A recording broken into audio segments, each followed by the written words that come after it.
Hello, everybody. Go back. Welcome into Through the Hello. Garden. We are back. The boys are back. All three of us are here in the screen. Talking Here we ball. Talking ball. Yes. What's going on, fellas? Football. That's what's going on. Week 0. Saturday. Yeah, that's true. I can't believe it's already week 0. Man. And then we're already at our last preseason game this week. It's nuts. It came so fast. I Like know. I don't know if you guys noticed this week, but the weather cooled down a little bit. Yep. It was a little did. chilly Yep. at Wrigley last night. I was like, Yeah. oh my goodness, we've made it. Yep. Usually around this time I am prepared and I'm ready for fall. Like I thrive in the fall. I love fall. Because I mean football's coming back, baseball, playoffs are around the corner, like all these good things happen. I'm still not ready for summer to be done. I would like to enjoy the outside just a little bit longer. I hear you. And I mean, I know it doesn't mean as much now than I was a kid, obviously, or even like a young adult when I was going to school. But like, I know what you mean. I just feel like it's going by so dang fast because it felt like just a few weeks ago was the 4th of July. It's like, well, that was over a month ago now. So, Yeah. I mean, Yep.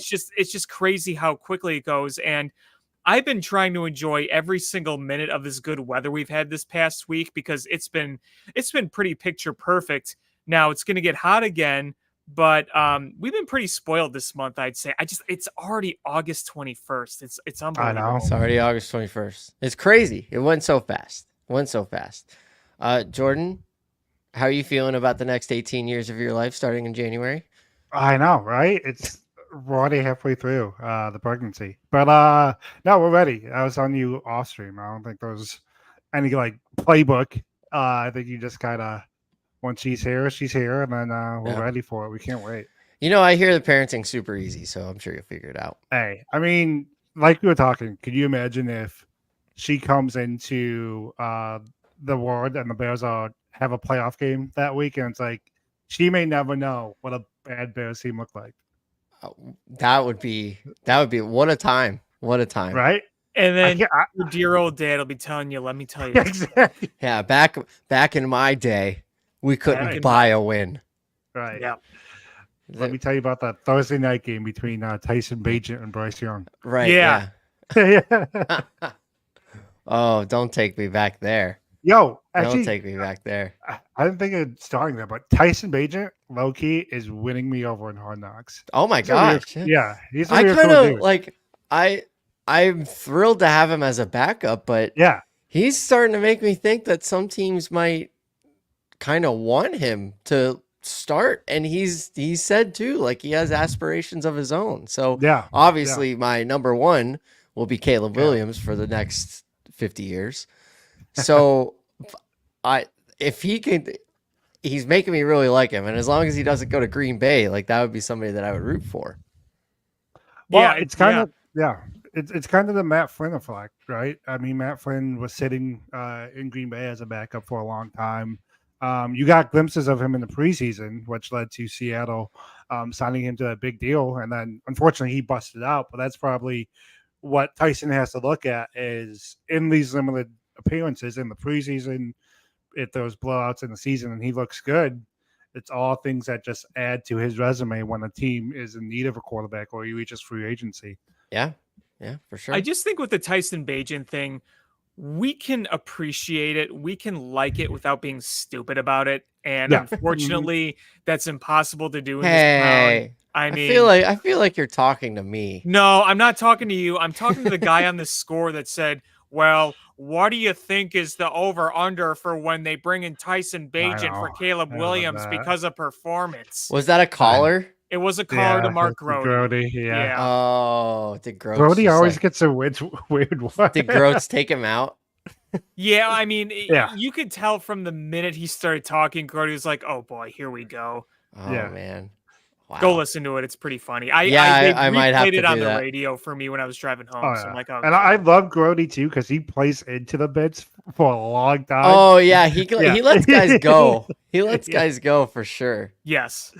And he always makes things awkward. Like he kind of, put the cat out of the bag with Parkins leaving the score the week before. Yeah. That was such an awkward moment, and we haven't talked since that happened. That was so funny when he kind of let it out of the bag, and Parkins was like, "Ooh." Right, yeah, yeah.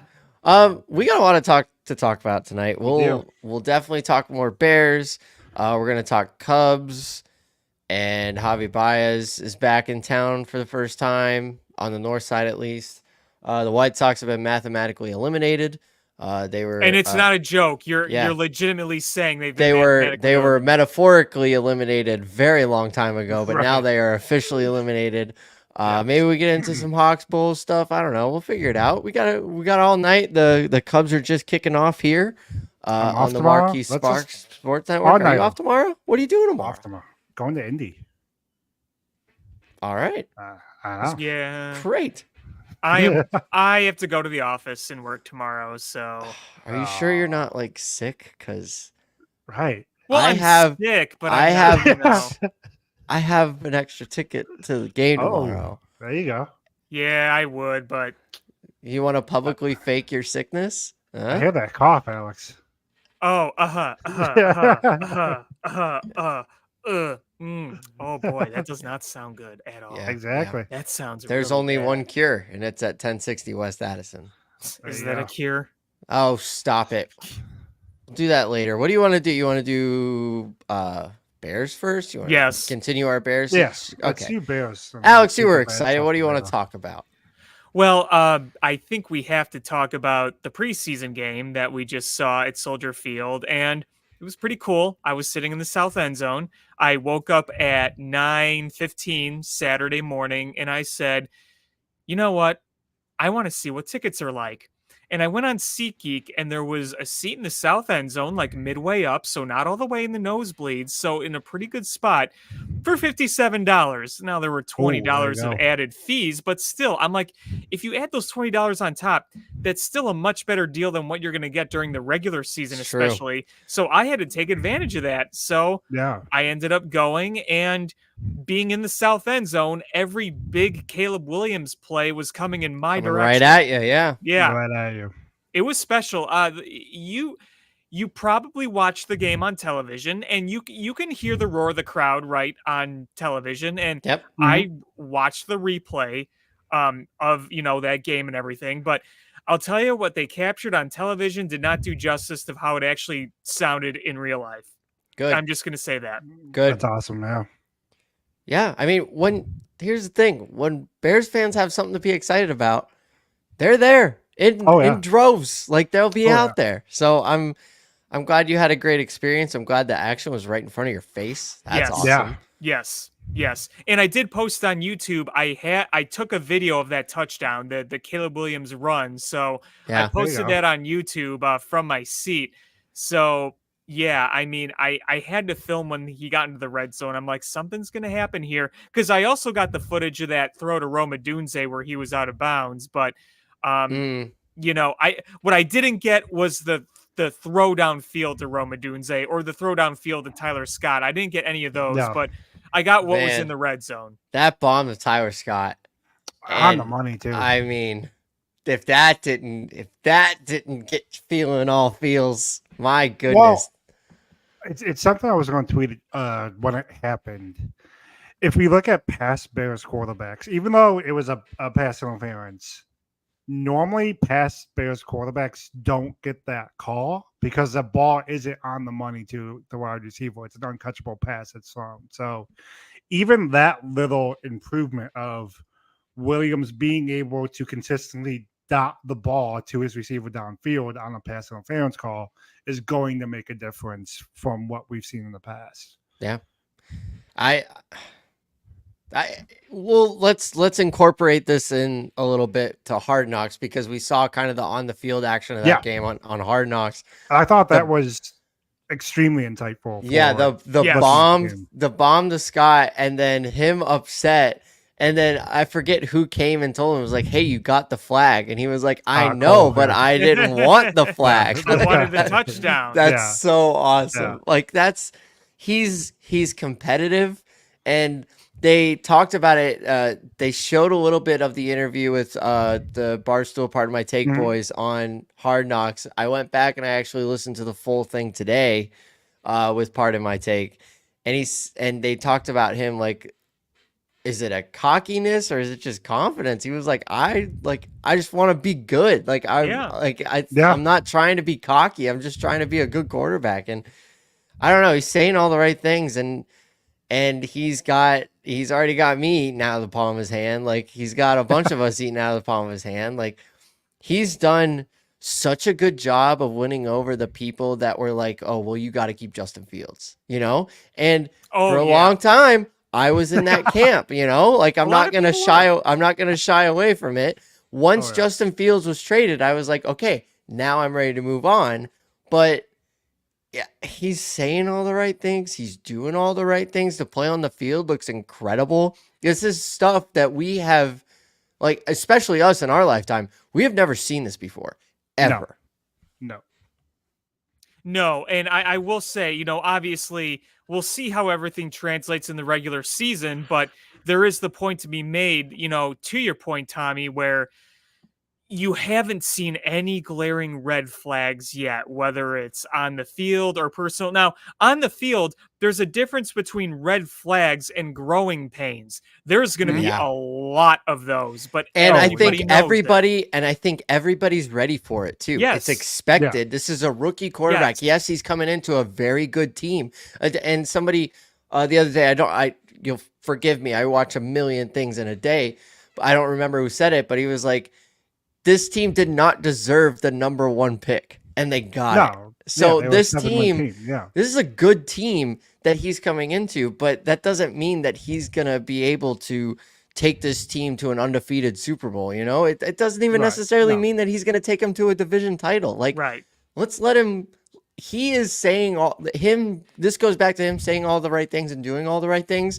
He is getting himself a longer and longer leash to make these growing pain mistakes, to be like, and we saw it in the first episode of Hard Knocks where when he goes back to the huddle, he was like, hey, that's on me. I'll get better. Let's go do this. So yes, you're absolutely right, Alex. You're 1,000% right. And to add to that really quick is, what was one of the narratives that we've seen over the past week? It was his connection with Keenan Allen and Keenan Allen being slow and old, and yet here they go, emphasizing Keenan Allen in practice, and he's slinging rocks to Keenan Allen, and he's lighting it up in practice. Now, to me, that says, hey, you know what? Part of the growing pains is in the preseason, you might not be on the same page with all your guys yet. That's going to happen. I'm just saying, that's just going to happen. That's part of the process. And now they're working on it.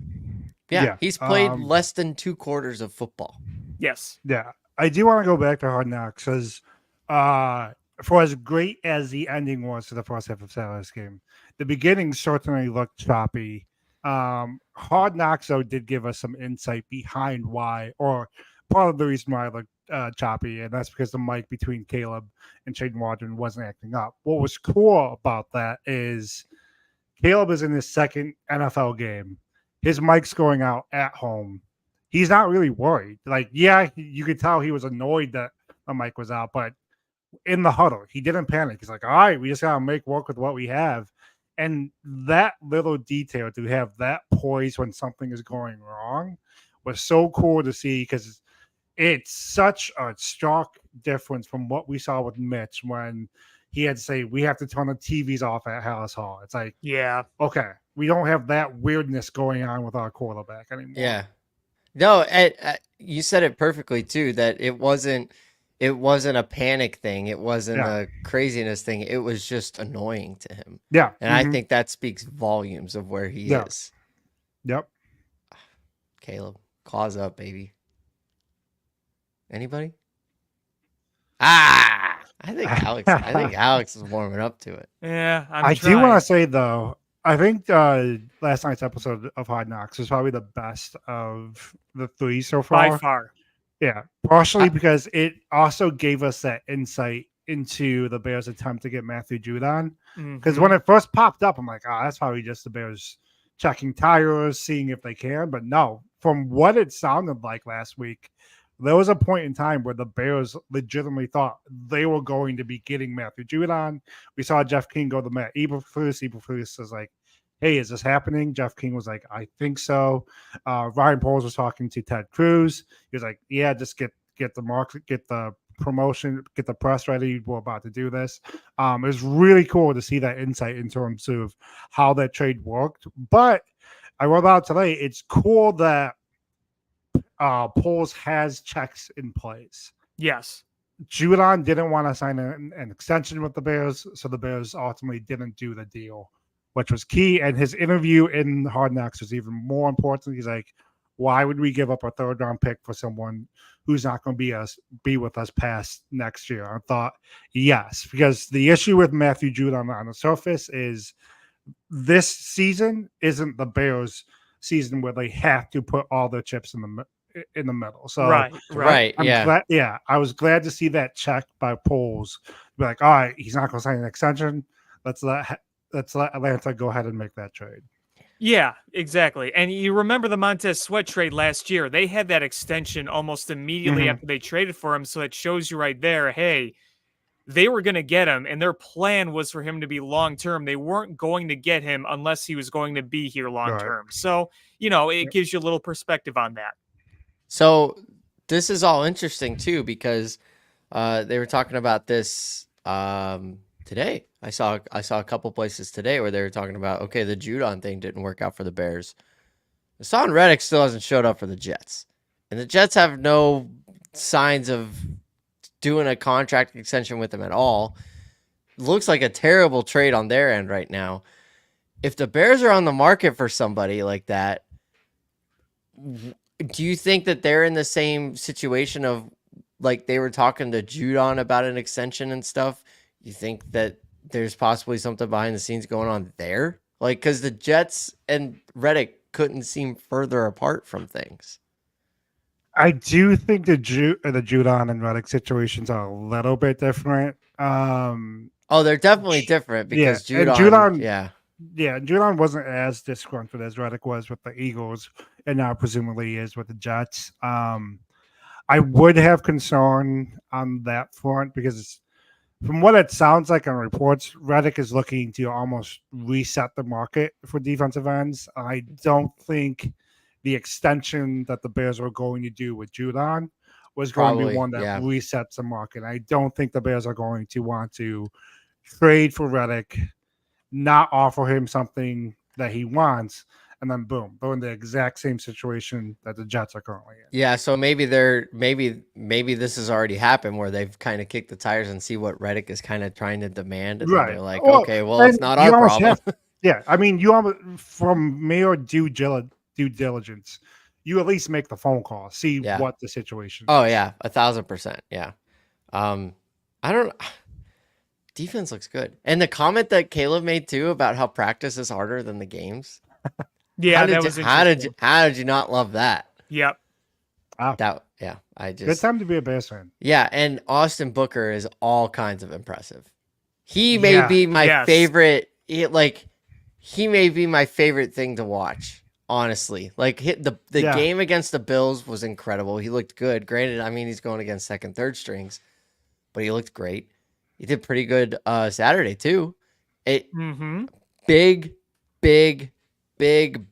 dude just going after the quarterback. How do you not love that? There's some fun players on this Bears defense. I mean, Booker for sure. I mean, Kyler Gordon was a menace on Saturday. Nobody told him that it was a preseason game. If he stays healthy, he could be the breakout on the entire defense this year. And Jaylon is just doing Jaylon. Yeah. My favorite play, though, from this weekend defensively was the Kyler Gordon blitz, where he was just completely untouched and oh my God, just rammed like a truck at full speed. Seeing that in person was amazing. I saw somebody on Twitter that said, I don't know if you can have a welcome to the NFL moment, like when you've been in the league for 6 or 7 years, but that was a welcome to the NFL pretty much moment. Yeah. Pretty much. Oh, that was so much fun. Is it like, here we are having fun watching Bears games? Yeah, I know. It's uneasy. It's so weird. Yeah. And the other thing too, this so Patrick Mahomes is behind the back little flip to Travis Kelce.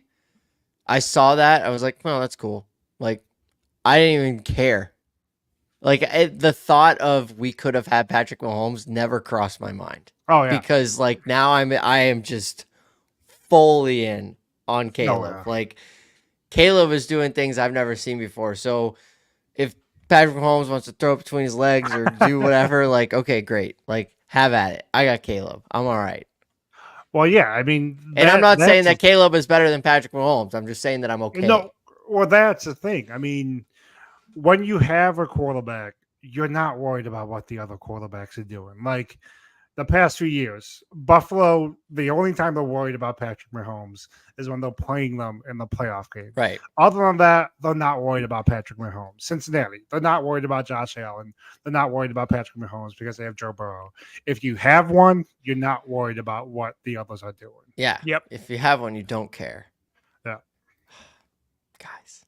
I think we have one though. It only took 30 years. A whole lot. So I will 30, say more though, like 100. Well, whatever since it is. we've been on this planet. Well, yeah, okay, and fair I enough. will say though, we haven't even seen like the actual Bears offense. They haven't played DeAndre Swift at all the preseason, and it sounds like he's going to be the focal point of their offense, Yeah. at least to open the season. So what we're seeing, just the watered down version, if it looks this exciting, just wait until the full product is rolled out. I can't wait. Watch the Titans just blow the doors off of us. I know. I had that thought the other day. I'm like, man, what if we end up losing like 27-13 or something? And then we go back to, oh crap, and we're prime time the next week. Yeah, I know. yeah. I know. That might be worse than the Green Bay opener last year. Oh God. Anywho, yeah, feels good. Hard Knocks has been so much fun. I know the McCaskies didn't want it at all, but I'm having a great time watching it. They're putting the censor on it. The no bad language. Yeah, It's been all but confirmed. Who cares? Like, who cares? Yeah, I mean, like I said, I think I wrote last week. If you're watching Hard Knocks for like an intense Bears analysis of the roster, intense like football stuff, it's not for you. Especially knowing what we know about the McCaskies. Having said all that, it's still fun. Like, strip away your Bears knowledge, strip away your need to read everything related about the Bears. Yeah. You can just suspend your reality for an hour and just enjoy what it is. Just watch it. And Hallis Hall looks incredible. Their does. facilities look amazing. It really does. Ryan Poles' office looks really, really cool. Sick. Yeah, it looks incredible. And I've seen him have fun with the rookies, like with the singing and stuff. That's so much fun. Yeah, Like, yeah. This show has been the ultimate reminder of like, they're just dudes like we are. They just play football and get paid millions. Yep.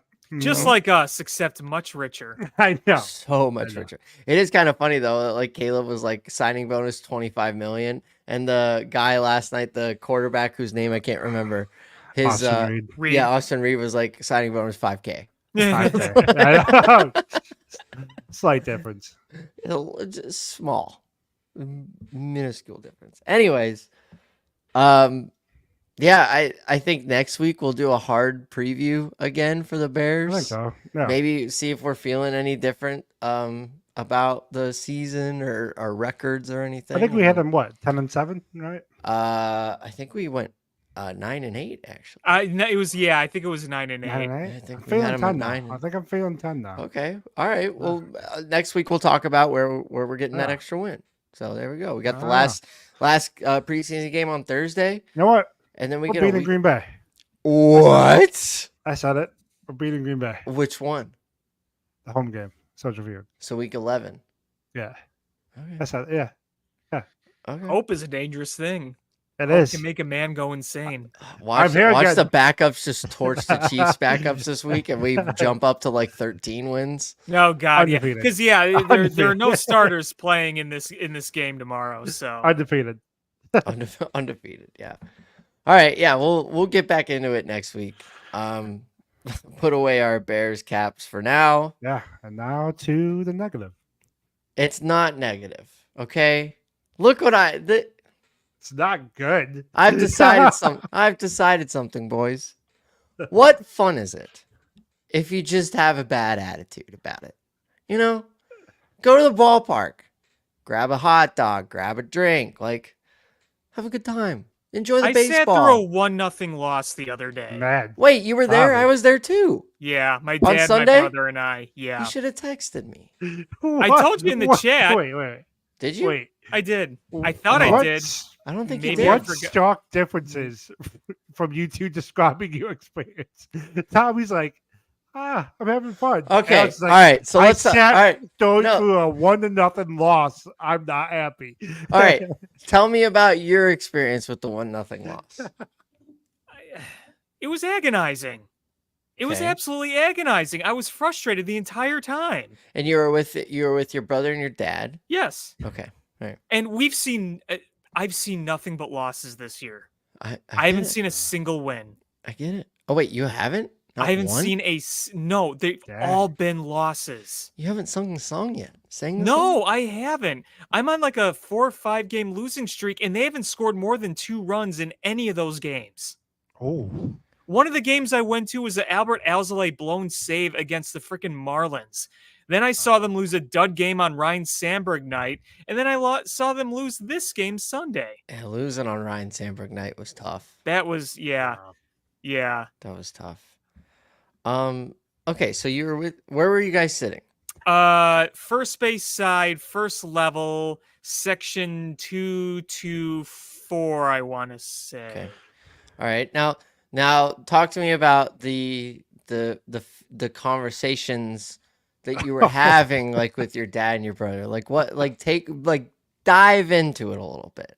Let's try to get to the root of your frustrations. We're just like, fucking really? We're getting shut down again? Like my dad has seen 2 straight shutouts. Yeah, I've seen more shutouts this year than I think I doubled the amount of shutouts I've seen all of my life this year. Yeah. Partially because I've been to more games, but partially because we kind of stink. Yeah, well, yeah. Okay. It was just like there is one of the worst feelings ever is losing 1-0. Truly. Yeah, Not it was tough. It was tough for sure. And like Now- when Nico doubled, what was it, the 7th or the 8th inning when It Nico hit a was. 1-out double? Oh man, I literally sat there with my arms crossed. I said, they're not going to score. hang on. I I got guarantee you. I got my scorebook. I'll tell you exactly. Yeah, what it yeah. was. It was either the 7th or the 8th inning. Everyone was standing and cheering that double. I just said, we're not going to score. We're not going to score. Okay, so that's a funny story about the double that we'll talk about when it's my turn to talk. But I get the frustration. I get it. But here was my experience. You ready? Okay. So I went with my wife, Anna. Shout out Mm-hmm. Anna, season ticket holders. And we went we went and I was excited because this was the first time that I was seeing the Blue Jays at Wrigley. So it's another team off the list of teams that I need to see at Wrigley. I only have 1, 2, 3, 4 left, and I'm gonna hit 2 of them this year. So, and we sit down, and normally in our section, it's like group packages that sit behind us, and it was a group from Toronto that came to the game, and they were Blue Jays fans. And they held up the stereotypes of Canadians of being the nicest people ever. Yes. We had so much fun sitting with the Canadians. And I made friends with the couple that was sitting like directly next to me. They had a really interesting story, but we were having fun during the game. She was making fun of me for having my scorebook. I was making fun of her for being Canadian. We had a great banter going on. And then when Nico hit that double, which happened in the 7th inning, you're correct. I got right in her face, and I just let out the biggest woo of my entire life. And all of their Canadian friends were just laughing because she had been ragging on me the whole game. And then I sat back down and I said, I promise you we're not going to score a run. And then we did it. No. But I had fun, Alex. I had fun watching my team lose So 1-0. Tommy, the Cubs would have loved you from just about any year prior to 2011 because Yes. you Yes. just described why they had the lovable loser nickname. Because guess what? Your baseball team sucks, but hey, at least you had fun at Wrigley Field. That's exactly what happened. It's exactly what happened. I'm trying so hard, boys. Like I'm trying. When you're me and you have to drive all the way out from the suburbs to go. That's a helpful thing that I didn't have to do the drive. But losses. Yeah. That was helpful. I didn't Nothing have to do but the drive. losses. I'm over it. I'm freaking over it, man. I'm done with it. I know. Truly. Yeah. Well, I was in the house last night too, for Javi's return, and very nice standing ovation. I was telling Jordan before you got on, Alex, I was a little disappointed. There was only 31,000 last night. I thought maybe that would bump just because it was Javi's first game back. There were definitely a lot of empty seats. I could tell on TV. But I mean, he did get a very big. They did a very nice video tribute for him. And then he came out and tipped his cap. He didn't warm up on the field at all. He didn't come out at all. So the first time we saw him was when he emerged from the dugout after his video tribute. And then he came up to bat and tipped the cap like the rest of them do. But I knew it was going to be different from Kris Bryant because and maybe I'm biased because you guys know Kris Bryant was my guy. He still is my guy. I will live and die defending Kris Bryant. But when Kris Bryant comes up to bat at Wrigley Field, he has yet to have an at bat at Wrigley Field. Being back three times now, he still has to like tip his cap and acknowledge the crowd every time he comes up to bat, and that's 3 or 4 times a game. Javi came up, we did it once, and that was it. It was like, thank you. Now Rizzo is going to be on Bryant status. Yeah, Rizzo's going to be crazy, but it just wasn't there, and it kind of trickled out. So Jordan and I were talking about this, about the sign at Murphy's that was making fun of him being bad at baseball now. And I didn't think that was super necessary on the first time he came back. I thought maybe like a welcome home Javi. I mean, even Wilson, who went to the Cardinals, got like a welcome back Willie from Murphy. I don't remember the exact sign, but like, and the same thing with KB. And then like the second time Wilson came back, they kind of ragged on him. Like they went right for the throat on Javi the first time he came back. Yeah, I thought that was very unnecessary. Yeah, but they were kind of right. I mean, they're not wrong, but I looked at every single sports book for a line to give me over 3.5 strikeouts for Javi. I was looking for it, and nobody would give me more than 2.5 and terrible odds for it. I was begging for it, and then he struck out 4 times. Yeah, I mean, like I personally, I don't care, to be honest with you, about a sign. Like, yes, like in a vacuum, his first game back at Wrigley Field, probably shouldn't have done it. Having said that, it's 2024. I mean, the World Series was 8 years ago. Yep. He last played with the Cubs 3 years ago. If you want to roast Javi Baez, go ahead, because like it or not, we've all been doing it the past 3 years when we're sharing videos of him striking out from Sister Mary throwing the first pitch. So it's Sister Jean. She turned 105 today, buddy. My bad. Sister Mary. Sister, I'm sure there's a Sister Mary out there, but there's millions of Sister Marys out there. We're gonna get canceled. I know. Happy birthday, Sister Jean. 105 today. Yeah, there you God go. bless her. Won't see another Cubs World Series. I think she's got all the blesses, because my God, I thought that she was gonna croak after the Loyola made the Final Four. Hey, she just keeps living through one thing after another. It's quite amazing. Her and Virginia McCaskey are dueling it out. That's like the fight of the century. Yeah. Yeah, I know. Millennium, because they've already been the century. So, but yeah, I mean, I don't care. Ideally, sure, have a better sign that welcomes him home, but I don't think it's out of the world. Yeah, it's not a big deal. I just thought I'd mention it. But also, we only have one more left. We only have to get through Rizzo. And then I really think that after that Yankees series, Rizzo comes back and he's going to get his flowers and everything for the whole weekend, whether he plays or not, which I looked today and it looks like he does have a fighting chance to be in the lineup. That's yeah. I mean, So- he just swinging and fielding, so there's Yeah. a decent chance he could be back. Right, yeah. And even if he's not, you know he's going to be here. And you know Mhm. they're going to put him on the big screen every single game. And you know he's going to tip his cap every single game. But Yeah. after that weekend, I think that is the point where we're going to be like, okay, we've had our closure. We can now move on. Like, and I'm just speaking. If you're I'm speaking of the just- core, yes. I'm just Yeah, talking that makes about sense. like in general, like with Yeah. the Cubs fans and everything. Like we have yet to see Rizzo. Yeah. Once that we makes see sense. Rizzo, I think we can finally close the book and do- start moving on with who we have and realizing that was a moment in time. It was the best moment in time, but now we really need to find a new moment in time. I don't know if this really counts or not, but let's say Kyle Hendricks goes elsewhere and he pitches against us. That'd be the next one. Yeah. Yeah, I mean, though, I- to your point, yeah. though, you're talking about the actual core, so I get what you're saying.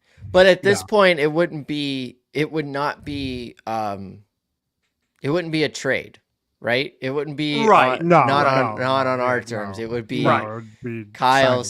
saying, "I've finished my time here and I'm going to go elsewhere." So Yeah. it would be a little different, but absolutely, you're correct, Alex. No, but I get what you're saying. I mean, when you're talking about that main core, you know, obviously, like Ben Zobrist retired, so he's around the ballpark all the time, We Which is saw- great to see Yes. him. Like the Mhm. ballpark is electric when Ben Zobrist is there. Yeah. So I'm excited for the closure, honestly. Like I'm excited to be like, you know what? It's over. It's done. I'm ready. I'm ready Until for Rizzo comes back in the Yeah. offseason. Oh yeah. Yeah. So I threw it out there as an idea for Cubby Script. Not anything where like an everyday player, but he has I think he's still in the mode where he wants to play and he should play Well, every day. well, so I mean, he might be in the mode, but like injuries and even when he wasn't injured, there was already offensive regression. Having said that, I think if the Cubs are truly intent with Seiya Suzuki being a DH, I mean, it all depends on what they do. Because what have we said about the Cubs when it comes to their roster construction? They paid no mind to the bench. I'm not saying that they would fully be looking at Rizzo to be an exclusive bench player, but you would bring someone in who, at the very least, can you be a part of your DH rotations if you want to move Seiya back in the outfield. Say you do trade Nico, I wouldn't do it, but say you do trade Nico, you move Michael Busch to second base. Maybe you give Rizzo a couple starts at first base. It's one of those moves that we know the Cubs aren't going to be spending at the very top for another offseason. So they're going to have to be creative with how they address their offense. It's gonna be interesting. And I think the first domino that has to fall is going to be whether Cody Bellinger picks up his that's a big option or one. not. That's going to be the first domino that sets the tone for the entire And- offseason. I will also say if he doesn't, the Cubs can't have the tunnel vision they had on him last season. Well, I don't they think they treated- will. I don't think so. I don't think they will either. But regardless, Bellinger can't be your tunnel vision target that he was last up. I think you'd have to hope that he doesn't. He doesn't I want it. think Because that gives you the freedom to put PCA in center field, and it gives you the freedom to keep Michael Busch at first base, yeah, and then right field's open for anybody. definitely not Juan Soto. Casey. So, I wasn't even thinking. I wasn't Yeah. even thinking Juan Soto. I was thinking Owen Casey. I Oh, was yeah. thinking like who we got now. I'll be on Casey. I all think these Casey- all these guys that you've been bragging about for half a decade now. Like, let's see it. Yeah. Let's Yeah, I see think- it. Yeah. I think Casey gets a look in September. Because Owen Casey's going to get a look. But then put it on the table, Jed. Like, you've been bragging about it for half a decade now. Put it on the table. Give me Owen Casey in the outfield. Put Matt Shaw in the infield. Like, let's see your boys. Like, these are the guys that you said that you were going to build the next great Cubs team. Let's see it. Well, I mean, he literally has to. I mean, he's in the final year of his deal, and no, the Cubs won't fire Hoyer, but if he goes this year without making the postseason, if he goes next year without making the postseason, say what you want about Tom Ricketts, he's not going to bring back Jed after 2025 if they miss the postseason. Well, think about it. You're talking about paying the luxury tax for this. You think Tom Ricketts is happy about that? Which is an egregious error considering. It's a great point, Alex. Yeah. Considering you have a 20 million buffer before you reach a second level. So the fact that we went into this season thinking that the Cubs were going to use the first level of the luxury tax as a cap in which they couldn't go over. All the external projections seem to be that because whether it's Fangraph or whether it's Spotrac, they're just about 4 or 5 million under. But now for her to casually reveal they expect to go over, that's an egregious error considering you have a $20 million buffer once you go over. So the fact that whenever they decided or knew they were going to go over, they just like, let's leave it as is instead of taking advantage of the added space you have. Yeah, that's a problem. That's the problem with this front office. They're setting themselves up for some kind of failure too, because they've already announced that they may go over the luxury tax, right? And now people are doing the math of how much money is coming off the books next year. And they're already setting their sights on the most expensive people out there to be like, oh, well, if we're just going to go over the luxury tax, we might as well get the best players out there. I have no confidence that they're going to be in the Juan Soto market. I have no confidence that they're even going to be in the Corbin Burns market. Like, they're not going to do this. Jed wants to build a team of his guys that he brought in and built, which, by the way, he doesn't even do the drafting. If you read into it, he's got a team that does all the drafting. When Theo was in charge, Jed got stripped of the right to draft because he did so badly at it. Like, this is a thing. It's not even as much as confidence as it is fact. We can factually sit here and say that the Cubs are not going to be in on Juan Soto this offseason. They're not going to be in on Corbin Burns this offseason. I mean, see, I think they do like Corbin Burns and they'd want Corbin Burns. I just don't know if Council will definitely be pushing for it because that's his guy. Yeah. Again, it's Ohtani to a lesser extent. Yes, they're interested in Corbin Burns. Yes, they like Corbin Burns, but with Scott Boras as his agent, that asking price is going to exceed past $200 million. Yeah. And what have the Cubs have yet to do in their franchise? Give out a deal that's over $200 million and it's not going to start with a starting pitcher. And they're going to tell Corbin Burns, like, oh, don't you want to be with your old manager? Like, take a little bit of a discount. And he's not going to do that. Like, he would be dumb to do that. Yeah. So, a couple notes that I have here from Ryan Herrera of CHGO Cubs, which, by the way, CHGO, big things happening over there. They're on Roku TV now. So, shout out to them. That's awesome. Yeah. That's awesome. He says that Jordan Wicks, he threw 4 innings, 53 pitches, and he felt great. He's got one more rehab start that he's going to do before they consider bringing him up, probably like in the September range. Yep. And then Hayden Wesneski threw a bullpen today in Arizona. So, those are some injury updates that on the pitching front that is going to be a topic of conversation certainly this offseason. Trying to keep it all together, see who's going to make this rotation. It's getting kind of crowded to see who's going to be in the rotation, but I worked itself out. Look, it's going to be a fun offseason of talking Cubs. There's going to be plenty to talk about, which is great for us. Fun is what great for. Well, it's going to be great for us bloggers. You know, we're going to have plenty to talk about. So. And as much as mad as we get and stuff, it's like, I love Cubs baseball, man. Like, and we'll get mad and all of this and think that we're better. I have the out of the park baseball game on my computer to prove that I'm a better general manager. Obviously. But at the end of the day, they know that I'm just going to keep coming back to the ballpark, and they're absolutely right. So, because you have fun, and that's all that counts. I'm an idiot. I'm an idiot. I mean, it's always a fun time being at the It is ballpark. a fun. Oh, Don't yeah. get me Yeah. wrong. I don't want Alex, next time you go and you don't tell me, I'm going to be real pissed. I swear I told you. I swear you did. I swear. Well, we're maybe going to have a swear off. Oh, can't be on Hard Knocks. Jordan, have you been to the ballpark yet? This year, no. Been busy. My heavens. I know.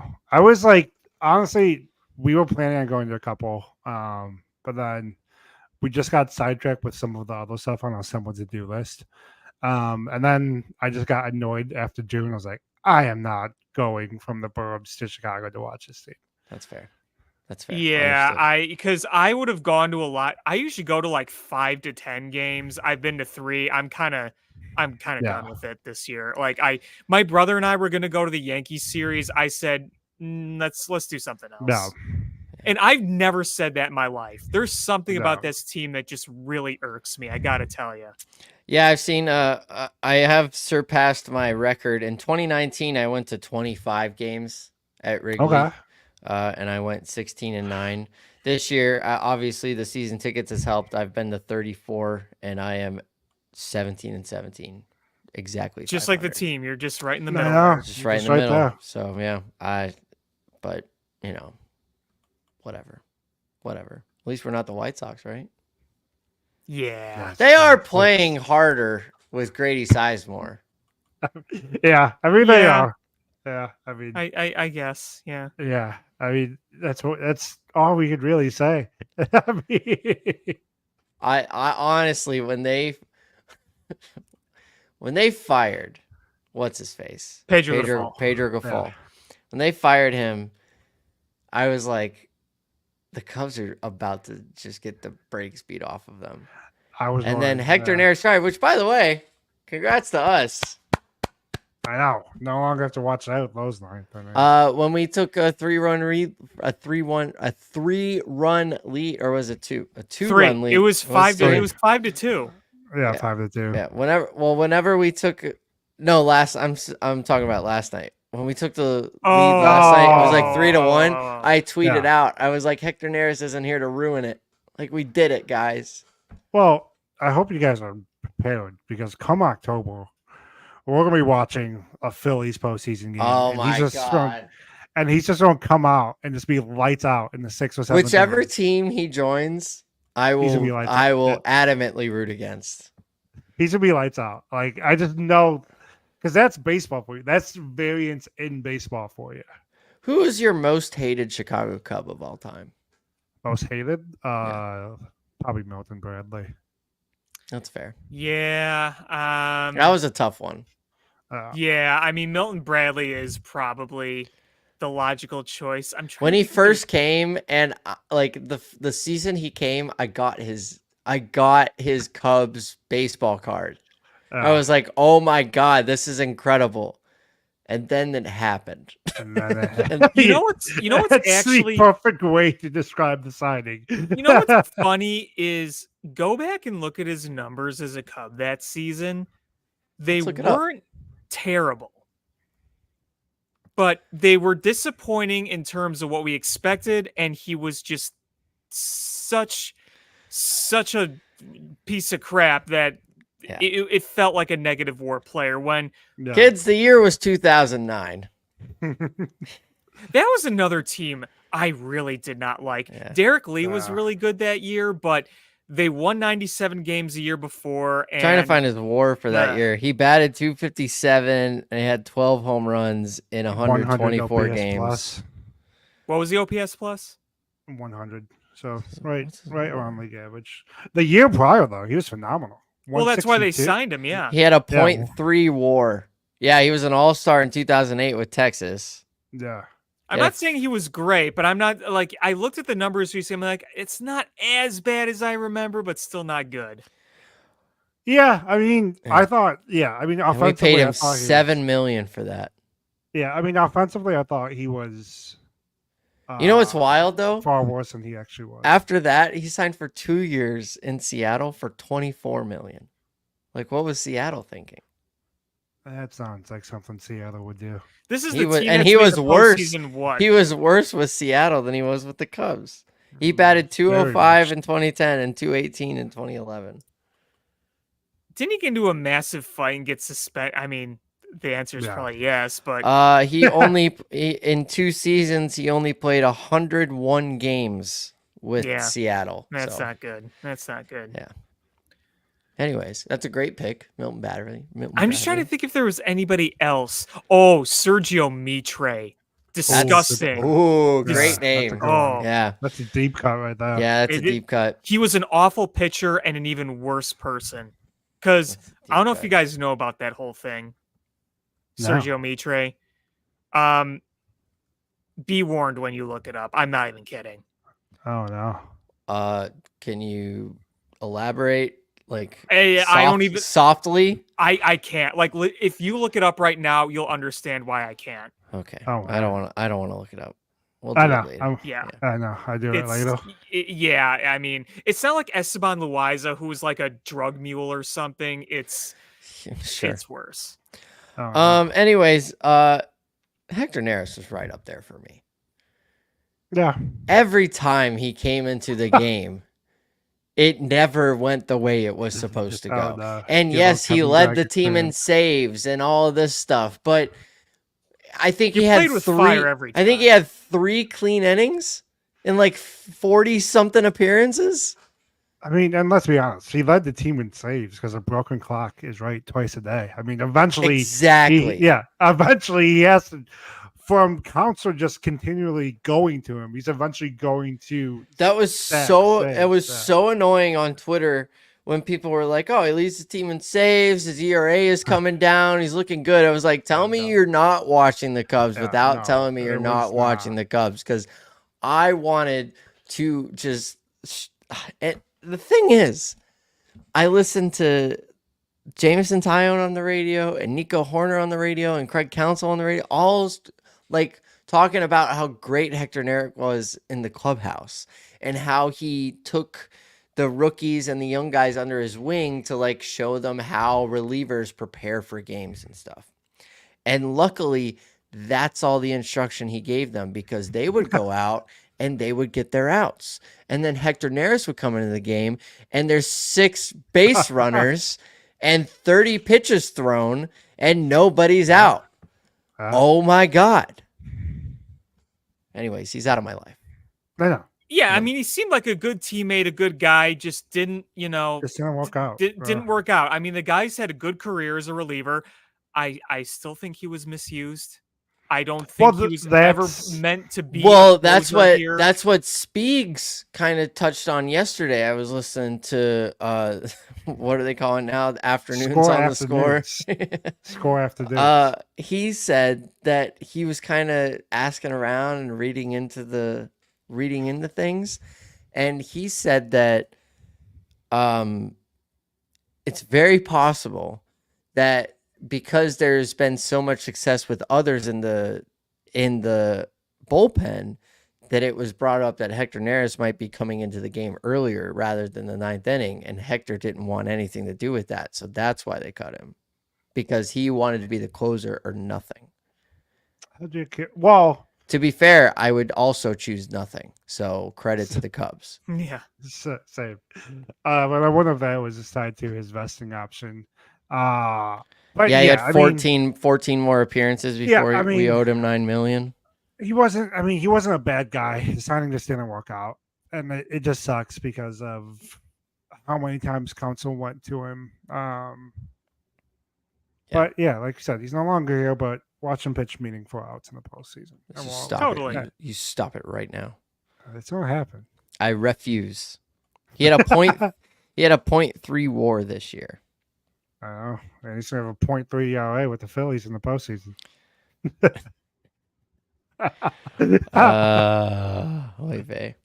Lonzo Ball back to playing 5-5. Bulls are back. Bulls are back? Are we talking Bulls?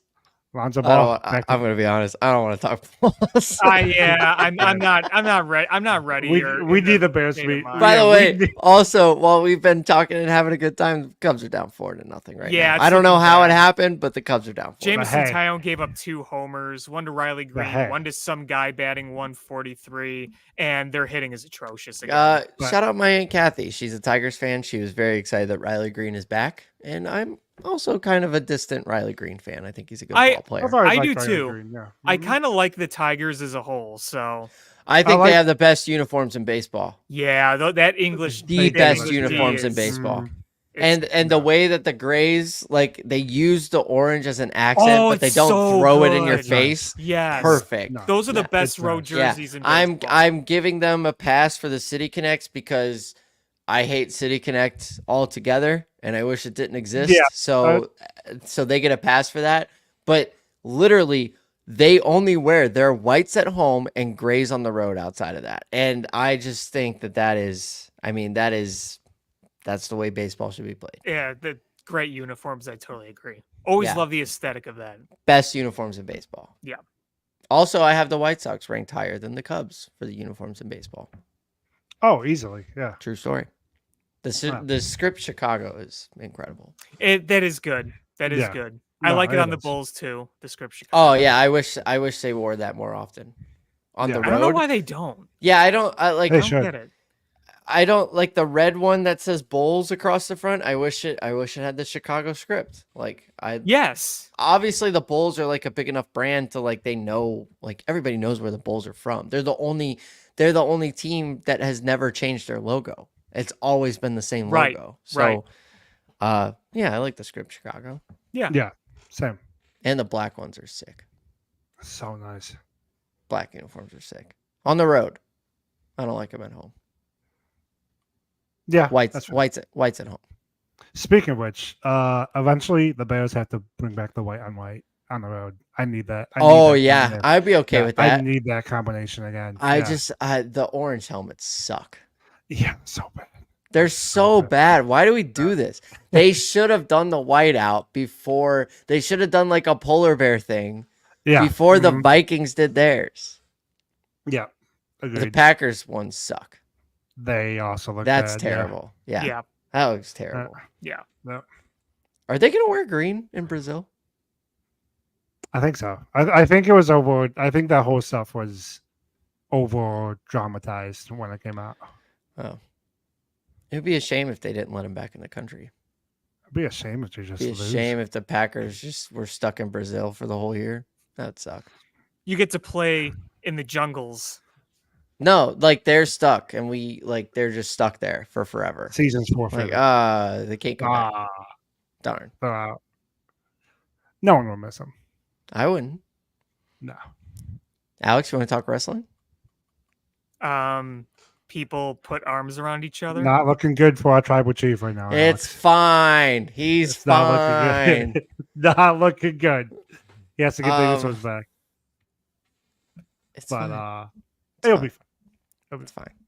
The Netflix movie is gonna be insane. I will miss Pat McAfee on Raw. I know. Alex, Pat McAfee does.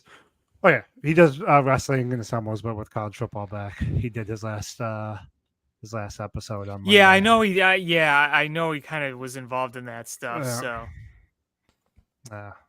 I can't. I'm already counting down until he's back.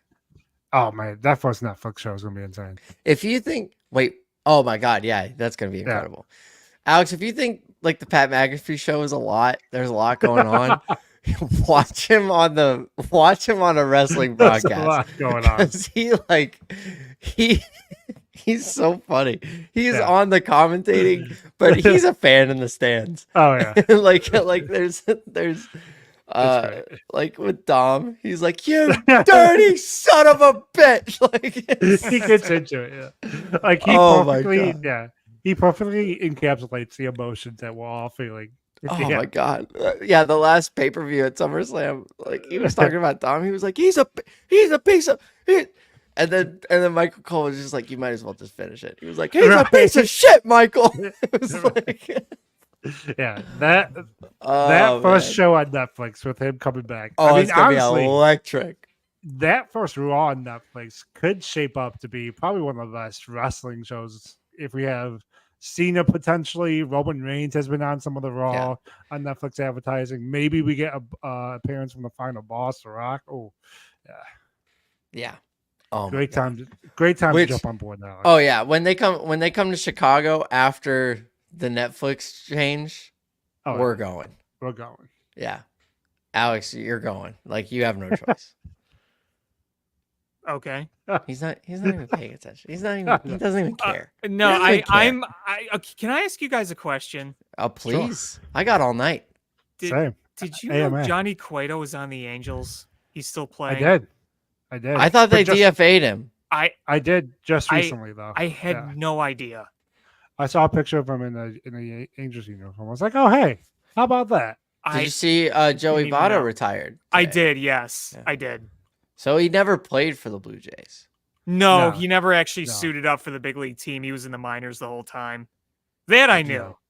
I knew. Johnny Cueto, I'm like, really? I had no idea. Cueto, yeah, did he get DFA'd by the Angels or did he sign with the Angels? He's pitching tonight. He's pitching tonight. So I just saw it because Pitching Ninja posted a GIF of him. Oh yeah, they did. How about that? Huh. Okay, I have two more things to talk about, and whatever happens after that happens. First thing is that Backyard Baseball's coming back. It is. Pablo Sanchez. Let's go. Oh my God! Did you watch the clip? Did you watch the preview thing? Uh-huh. Did that not bring back all the nostalgia, dude? Do you know how many road trips I would have playing Backyard Baseball? Just hitting tanks with Pablo Sanchez. Wait, how did you play it? On they had like a Game Boy system of it. I'm pretty sure they did. Really? I could only play. Okay, I only played it on the computer, and it was only at school. Oh no, they had Game Boy Advance. Let me check. I always think I had of it no as idea a that it was. Game. Yeah, I had no idea that it was on. But you bet your ass I'm getting it for my computer. Oh yeah. Here you go. Yeah, it was Backyard Baseball. I won't be sponsored. It came out. When did it come out? In 2002. Yeah. So it had like MLB stars like Mike Piazza, but like Chipper Jones.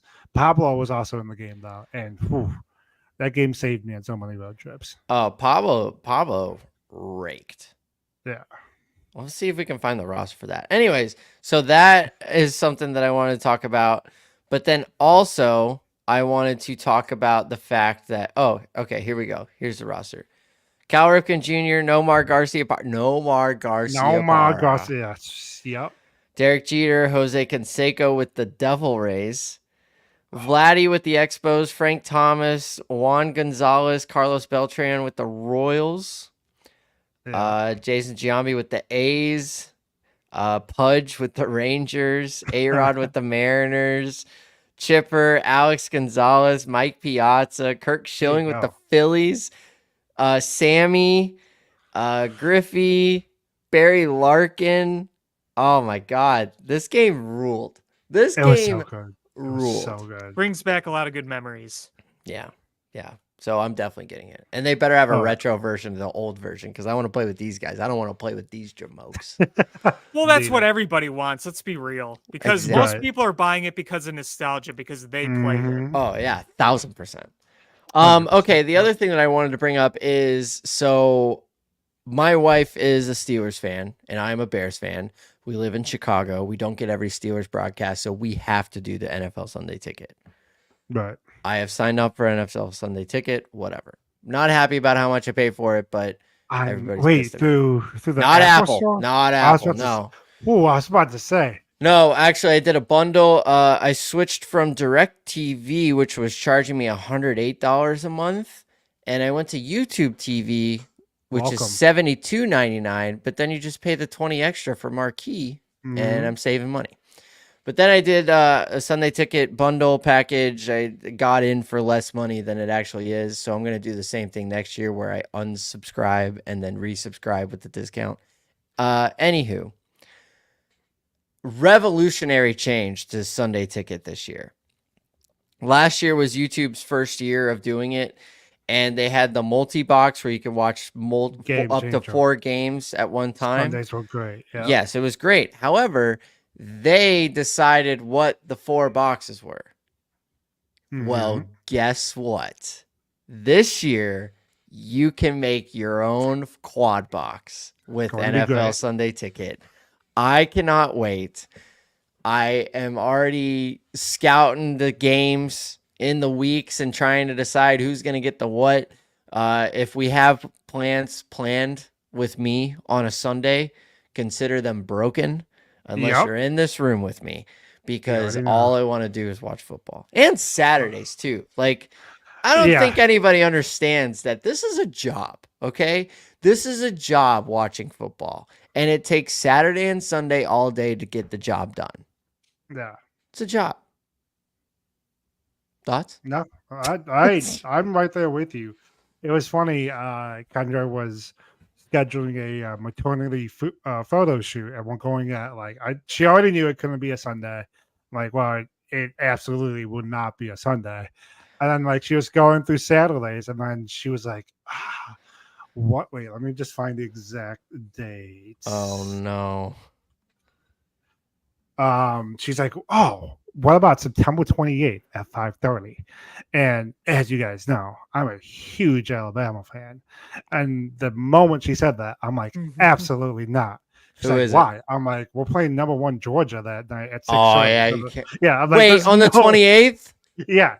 Yep, September 20th. Oh, no. Oh, no. I have a wedding.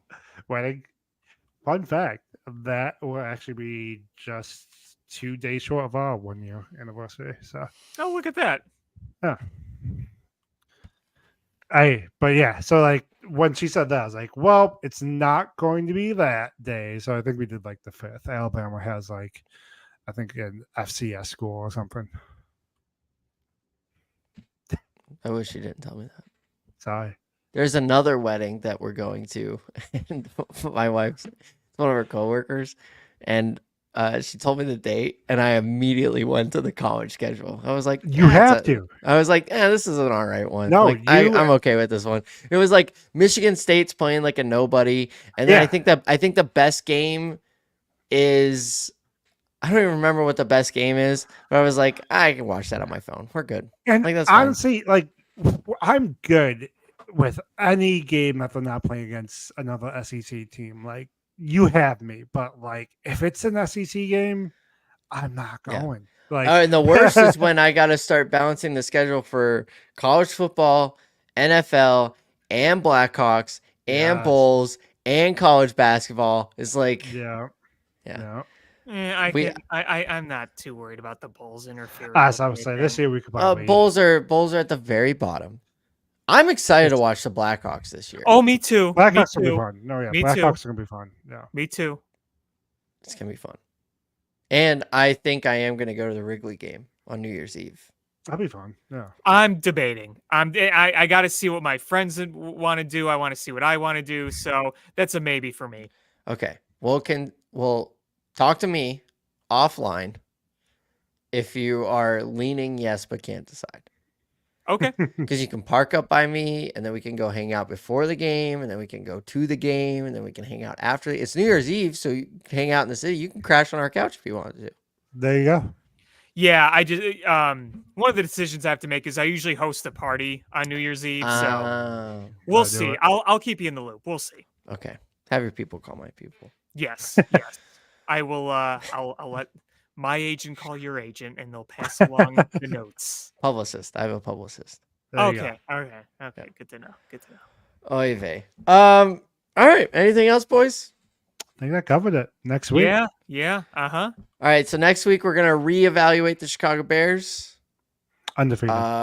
The Cubs are gonna be 2.5 back of a wild card. No. And everybody's going to have a freaking smile on their face. You will be happy.